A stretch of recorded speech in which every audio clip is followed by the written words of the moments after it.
I got to tell you, he's got to love his intro song. No. This intro for Razor is now almost morphing into like Chandler Jones did it. No. Sounds great. 11:26, our guy Andrew Razor Raycroft with us on the Harbor One hotline. Do you think it's gone down the road of a Chandler Jones song? You're open there, Razor, or are you vibing to it as only your Canadian ass could? I vibe to the start, but that we keep adding on, it's going to be like the whole segment is just those highlights. You know what? Here's what I'll do. Next week, I will personally, Chandler Jones, you're open. I will personally create my own open for you, okay, next Friday at 11:20. Yeah, right. 11:25. Yeah, Razor's got another speaking engagement at Hanscom again. No, you're gonna love it, Razor. You're gonna love it. He loves all my stuff. He's the best guest ever. Even the stupid things I say, he doesn't hold it against me, and he laughs at all my jokes. He's a great friend, best friends, Thunder buddies. He left. He's not even there anymore. You know what? I think he might have dropped. Hold on. Wait. Razor. Yep. Oh, we got you. There you go. Did you hear any of that? All of it. Oh, we can't hear you. Oh, hang on. Hold on. We'll put him on hold because it's breaking up a little bit. So he might have been saying something and reacting completely to your Billy or Nick, if we can check Razor, he was kind of breaking up a little bit there. It might have been okay. He dropped, so we clearly hit a bad area with Razor. All right, call him back. Don't go to Mark. Okay, no, because Razor will be back in a mere moment. I'm just gonna pull a Chandler Jones hockey talk intro. Like I'll have my kids help me with it, and the person that you really just piled a bunch of work onto was Nick. No, I'm gonna give it to him. Done. No, you're not. Oh, wait a minute. Yes, I'm going to do it myself. You're going to do this live? No. I'm going to record it over. I'm going to record it on your iPhone? Yeah, I'm going to get. You're going to create it? Yes, I'm going to have I'm going to have some beats in the back. I cannot wait for this. Well, how hard can it be? Well, because I understand that technologically you are functional. You missed what I said though. What all right then? So I'm going to have my kids help me with it. Oh, that's cheating. No, why is that cheating? I have Nick help me with stuff.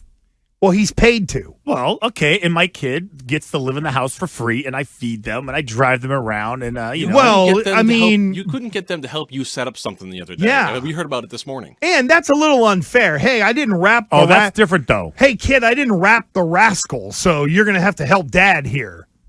Yeah. Absolutely.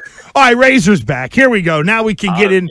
Now we can get into hockey talk with our guy Andrew Raycroft. Last night's 5-2 win. I thought the third period really kind of stood out for the Bruins in a good way. What did you make of the final stanza of last night's game? They locked it down last night. Really impressed. I had to double check that I know Colorado's great and they have a bunch of players, and then I was thinking maybe they've been losing games, or maybe they have 61 points. These guys are the top of the league, and the Bruins made them look pedestrian in the third period, especially last night. They jumped on them early, let up a little bit maybe late in the second. Colorado had a push, but they locked it down in the third. And after all the talk of blowing leads a little bit earlier in the season, they put it to rest last night, anyways. So Swayman's been getting a lot of love. All-Star game, back to back. I don't know how many games in a row he started. I even think during the telecast they were talking about his parents and how happy they are for him getting all these reps. But now that Olmark's basically back, how does anything change? I don't think so. No, I don't think anything changes. So back to the old rotation then, I guess is my point. Yeah, back to the old rotation. I would be interested to see if they go with maybe they go like a 2-game on, 2-game off rotation. Maybe they go rotation, and then 1 week they pick one guy to play 3 in a row, and then the next guy plays 3 in a row. They might change that up, but I think at the end of the season, if everyone stays healthy, you're going to see that they've played the same amount of games still between now and the playoffs. I think it works, and And the other thing too, guys, right? The reason why it works now for Swayman to play 6 in a row is because he hasn't had to do it 4 times already this season. So he has lots of energy if he needs to go in and play 6. And Linus last season, when he had to go play 10 in a row, he had lots of energy and knew that he wouldn't have to do it the entire season. So these guys can do it over a shorter period of time. It's when you look into playing 60 games at that level in this league, that's when it gets difficult. So the rotation will go back, and it might not be 1-1, it might be 2-2, but I would suspect at the end of the season, barring injury, they're going to both have played 20 games by the end of the season from here on out. Under normal circumstances, Razor, like how many reps, how many games should a starting goalie get? Like with no, if you're because I feel like this is an outlier what the Bruins are doing. It is a bit of an outlier in that it's a 41-41 split, essentially. Of course, there's going to be I think Ullmark got to 48 last season because of the injuries. Could be the same for Swayman. I think ideally the teams are looking for a 52-30. That would be, if you had a starter and you had a good backup, you would probably get into that range. Where the backup's playing 25 to 30 starts. And really no less than that, because if you start creeping into 60, with the way the game's played now, with the schedule the way it is, with the travel, and just what's expected from a goaltender now, you're pushing the exhaustion limit. Our guy Andrew Raycroft of NESN and WEEI with us on the Harbor One Hotline. He's with us every Friday breaking down the Bruins. His second appearance for Razor this week because, of course, all hell broke loose down in Foxborough last week. Hey, Razor, I want to ask you about Jake DeBrusk, and help me with this quote. After the game, he said, "I just feel like my feet are in a good position right now, and that goes hand in hand with everything in the game." Help me as a neophyte understand what he's talking about. Well, I think it's his feet are moving and he's getting to the spots on the ice where the puck is. I think at times over his career, Jake's really fast. He can skate around. He's got great skills. I think at times he was where the puck wasn't, or he was a split second late. And I think what we see and what we've seen basically since the holiday vacation is he's gotten his game to a place where he's reading it extremely well. He's second and third effort, right? There's always a second and third effort with Jake DeBrusk when you bring that up. And when he's there and doing that and getting his feet to the right spot, he's a really effective player. Last night, he was awesome. His 200-foot game, he made 2 or 3 amazing defensive plays, like Patrice Bergeron would make, right? Like where you'd be like, wow, that was a great defensive play. Not just a simple back check, like real solid effort plays. And it's no coincidence, guys, that when Jake DeBrusk scores and plays well, this Bruins team wins. And he's that complimentary game changer that they need to go on a long run. Like he sucks me in and I'm like, wow, this guy can really be something. And then there's like periods where he disappears. And it's like DeBrusk is maddening, Razor, because, to think about it, like Jake freaking DeBrusk and Razor, you make a comp of hey, that's a Patrice Bergeron type play. Now, I get it that he's not going to be a Hockey Hall of Famer, but it's like, damn, DeBrusk, are you going to give a consistent year? Can you really tap into that potential? Because there are times where it seems like there's a big ceiling there. And then there are times where it's like, all right, get him off the damn ice.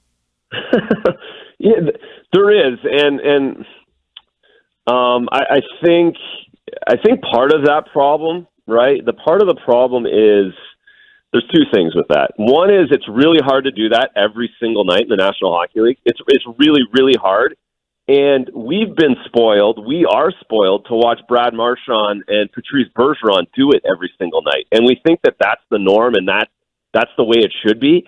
But you guys know, like everybody in the NFL can have a great practice, can have a great game. It's the consistency that makes you a Hall of Famer. And watching Bergeron, watching Marchand, I think we expect sometimes for everyone else to be able to do it 82 times.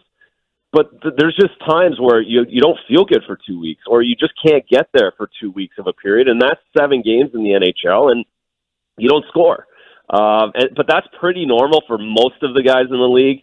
It's the Pasternaks, it's the Marchands, it's the Bergerons that doesn't happen to. So I think in that respect, Jake kind of gets the short end of the stick sometimes, in that we expect him to do it every night, but it's really hard to do it 82 times. Yeah, I feel like Lindholm was somewhat in that category in a way where, he wasn't really playing well, but I feel like he's kind of turned it up, at least lately. What your thoughts on him? It's a great look at Fourier coming through with absolutely. It's the same. It's the same idea. He plays 20 minutes every night, guys. He's a top 3 defenseman on any team in the National Hockey League. I think he spoiled us a little bit for the 12-game stretch that McAvoy was out last season, where he just absolutely took on the first guy and was like a Norris Trophy. Like, it's hard to do it 82 times. So I think he has to pace himself. He's a veteran in the league now, so he recognizes where he has to pace himself. And I think last night you see it where you challenge him to play against Nate McKinnon, who's one of the best players in the world.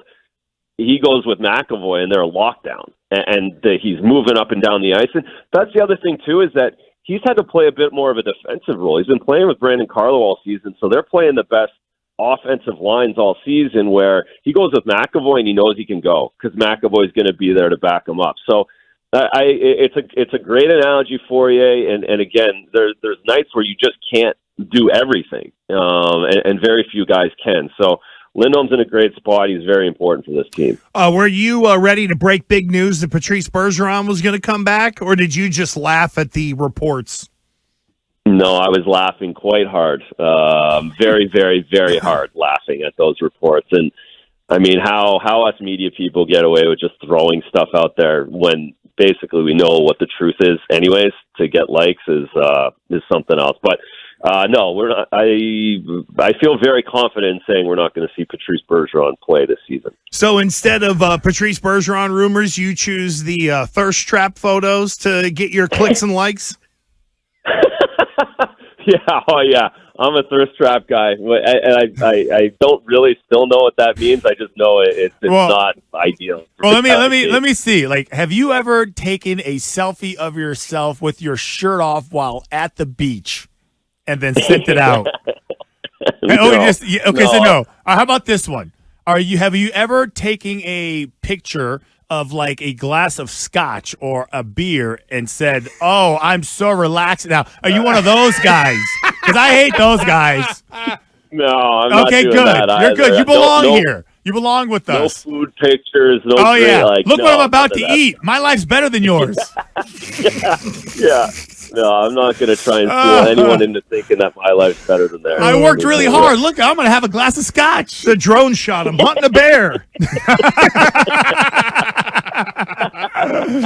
Oh man! Oh, do we have his Instagram I think up this right now? is Instagram. I'm pretty sure we're looking at it right now. The Coop pulled it up, and no, just there's real official in there. stuff. Well, you know what there isn't on there? You know there isn't on there? A photo of Jaffe. No balds are on Razor's Instagram. I feel like Jaffe if he went full, like he's just, oh my, look at this picture of him in this wedding outfit. Oh no, this was getting married? This was Razor at the award show. He's like 22 or something like that. Oh my God. Jeez, Yeah, boy, you look young back then. Oh, there actually there's is. his picture. Actually, no. We got a picture. But hold on. This is a family photo on a giant pedal boat with a slide. Wow, that thing looks awesome. Where was that? That was unbelievable, guys. We went to Portugal last summer, and we get to the beach, and like we have to bring these to the Cape, guys. This is a business. Absolutely. This is a business. You can rent those suckers on the Cape, down on the awesome. North Shore, South Shore. It was fun. That really, honest to God, I'm with you on this. Fourier and Razor. Let's go. Rent some boogie boards too. Well, hang on. Can I add to this business model? Let's make sure we have a couple of boats and slides for larger people. You're right. Because the one thing we don't need is Chris Shime's big ass sliding down there and falling right through and getting stuck. You know what I mean? Billy and I are smart enough to stay away, but there'll be some double chubbo who would like be pedaling along, climb up there, slide down that thing, fall through it, and then they're a national punchline. I can't believe Portugal has this little those little pedaling boats with a slide, and I've never seen one in the United States ever on a lake, at a beach, ever.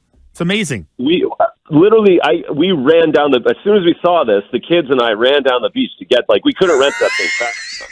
it was the most. I'm like, this is amazing. I awesome. love it. Now, I let's love go. it that it wasn't the kids ran down there. It was the kids and I ran down there. They didn't have to talk dad into it. Absolutely. No. I would be doing the same thing. Shirtless Razor running on the beach to go get the pedal boat with the slide. There's your thirst trap photo right there. Baywatch, That's baby. Razor, thank you, buddy. I know it was a double hitter this week. We really appreciate you, and we'll talk to you next week. Have a great weekend. You too, guys. Thanks. Have a great weekend. there you go. See ya. And there's a photo of Razor, smart man, has a golden retriever. Should love those. I'm a thirst trap guy.